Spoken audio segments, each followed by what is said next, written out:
I cambiamenti climatici, le variazioni dei prezzi anche improvvise del mercato, l'andamento meteo di stagioni che non sono più prevedibili, ciò nonostante il valore complessivo della produzione agricola veneta nel 2018 supera i 6 miliardi di euro, in deciso aumento più 8% rispetto all'anno precedente. Il Veneto risulta essere la prima regione in Italia per pagamenti effettuati. Soprattutto alcune filiere importanti come esempio quella vitivinicola, abbiamo avuto una produzione più del 48%, ma anche nella frutticola con incremento di alcune produzioni veramente importanti e buone, soprattutto le mele e il kiwi in particolare, che hanno avuto un buon risultato. In Veneto sono 64.000 le imprese attive, in calo l'occupazione. Dovuto poi mettere il ricambio generazionale che è continuo, quindi stanno pian piano sparendo le imprese individuali magari dove erano condotte da persone di una certa età e i giovani che pur si stanno avvicinando anche con i nostri interventi al mondo dell'agricoltura fanno un po' fatica. L'Istat dà un risultato che è un meno 9%,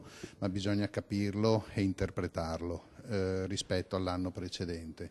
Ci sono alcune situazioni che dipendono dai cambiamenti climatici. Bene il settore zootecnico, carni e latte, male le carni bianche. Il Veneto, ad esempio, era il primo produttore nazionale di conigli. Qualche altro punto di criticità. I cereali, che ahimè ha avuto una battuta di arresto, soprattutto nei prezzi dovuti alle importazioni, chiamiamole sleali, da parte appunto di altri concorrenti europei, le barbabietole che sono in forte crisi e il tabacco. Gli interventi più decisi della regione saranno quelli per sostenere Barbabietola, un solo zuccherificio rimasto in Veneto, e per la lotta alla cimice asiatica che colpisce la frutta. Veneto Agricoltura, al fianco della regione, sostiene gli agricoltori e dice loro che non si devono sentire soli. Io voglio sempre trasmettere un messaggio positivo, quindi intanto la prima cosa è non mollare, assolutamente non si deve mollare. Vedo che c'è una trasformazione progressiva nelle imprese, meno imprese individuali e più imprese di capitali, questo è sicuramente un passaggio assolutamente determinante, perché questo permetterà di avere le risorse, maggiori risorse